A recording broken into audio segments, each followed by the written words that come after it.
It's me again with another history video, Geedynando. Last time we did the ancient Sumerians and aliens. Today we'll be doing the army of an ancient Roman soldier. As you can see here, I have some of the gear, starting with a pilum. I'll start with this.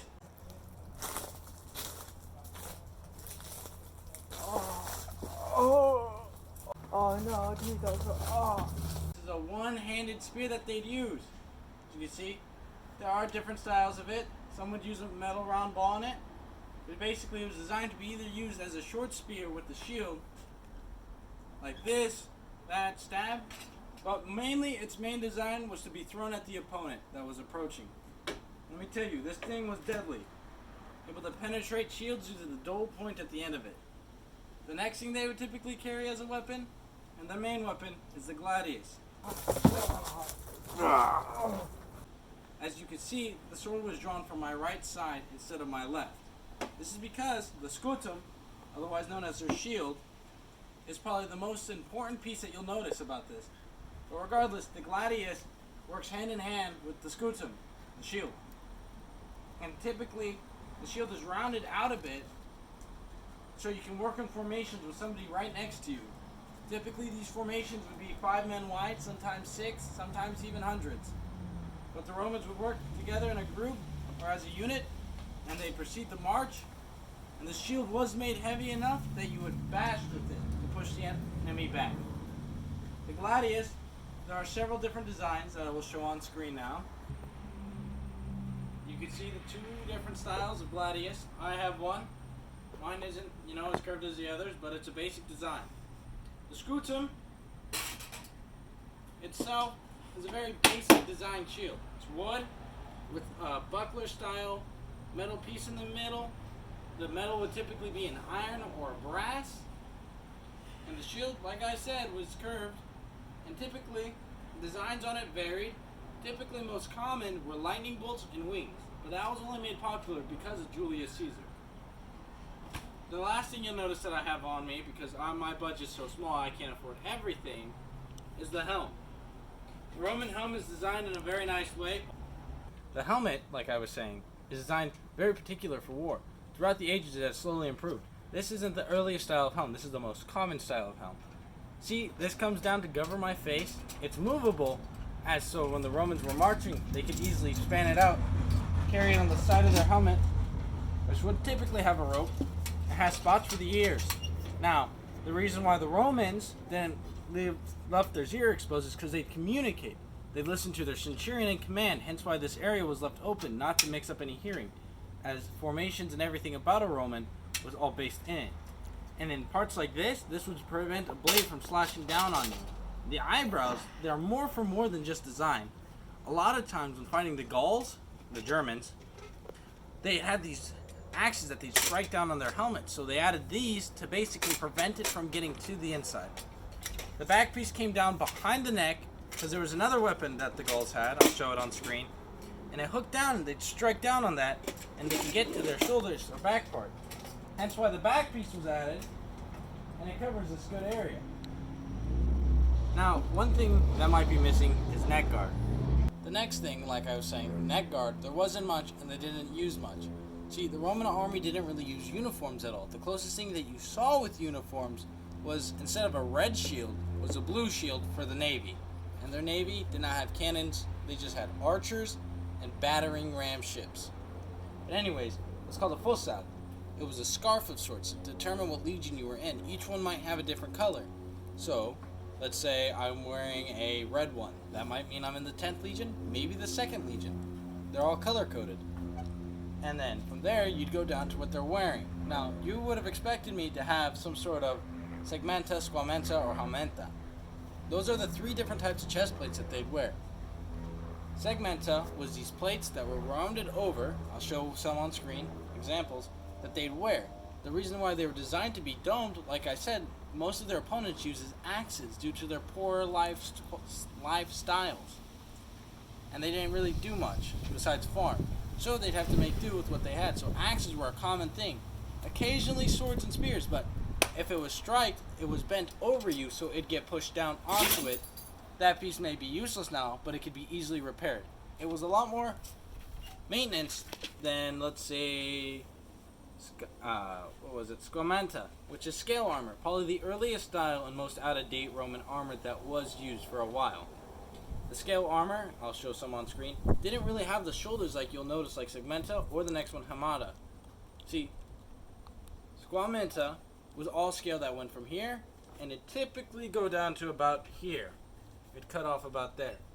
On the soldier, it was a cheap armor to make and easy to design, low maintenance, but it was typically bronze. Probably the biggest flaw that it was. Then there was Hamada, probably the most protective out of all of them, but also the heaviest, and took the longest to make. Hamada was chainmail. I'll show an image on screen. And I had the shoulder pieces, but none of it extruded. See, the chainmail is especially good because it's hard to penetrate. It doesn't slash. You can't really slash on the soldier, and it was great for all of its forms of protection.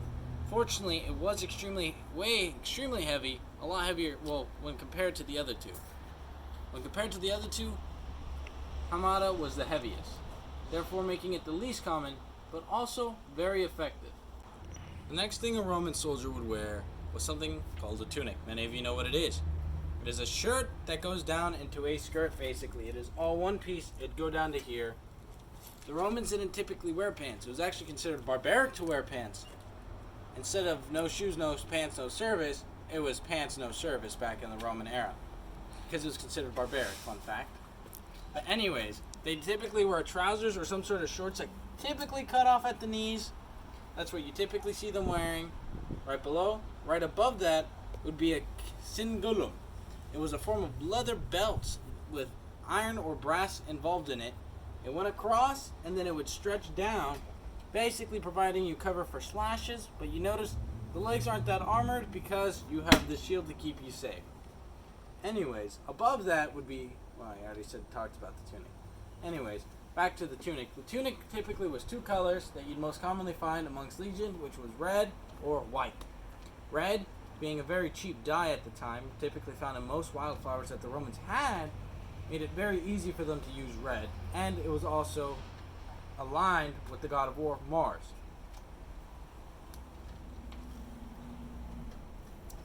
Now, I just told you the base qualities of what the normal soldier was provided by the state of Rome. That's what the common legionnaire was provided with. Now, some additional things they would use varies from armor to weapons. We'll start with a weapon, the pugio.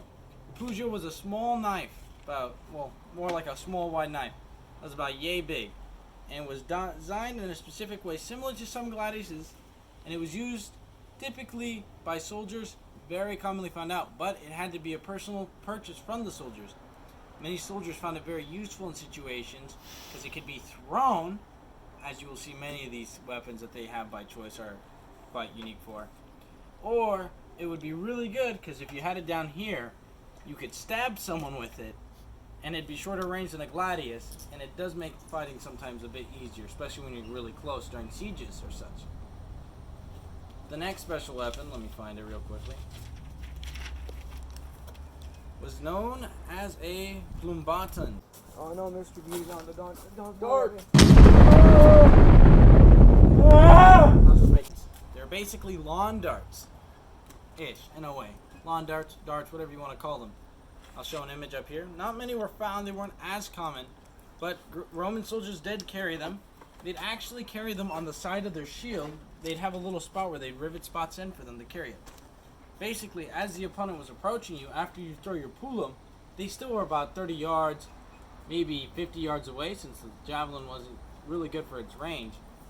But still, you'd pick up these darts and you'd toss them, right, from right here as they got closer. And they weren't the deadliest things, but they were good enough that they could ruin a shield or something like that, which was kind of their main use. The final part that I'll be discussing about is the armor now, the additional armor a Roman soldier would use. Now, it was known as manica, typically similar to the segmenta where it was plates, but except it specifically wrapped around arm. It was actually, before it was adopted by some legionaries, it was actually a gladiator armor beforehand, and only seen in the gladiatorial pits. But the armor was designed in a way, so when you're using your shield, this arm would stick out, right? It covered the arm basically, from the elbow down, some even the entire arm. It was a very flexible thing of metal. They were riveted in loosely, therefore covering your arm, so in case you reach out and they hit your arm, it's still guarded. And the final piece of armor that was additional, as you can see, only part of my legs are really exposed here, but some Roman soldiers would actually wear greaves that went from the knee, sometimes above the knee, down to about the ankle. From there, that was the final piece of armor they'd wear. It was more of as if you could afford it at that point, because armor was a lot more expensive than weapons back in the day. And throughout the Roman Empire, the armor would vastly change, and the style of armor as well. Eventually, it'd all be Hameda. Chainmail was a lot cheaper to make, because it required less metal.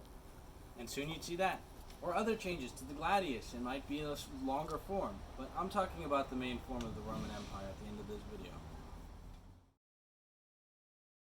The last thing the Romans were known for using was something that was extraordinarily rare amongst the legions.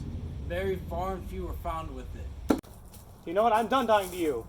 I'm going to commit great crime. I'm going to bust nut.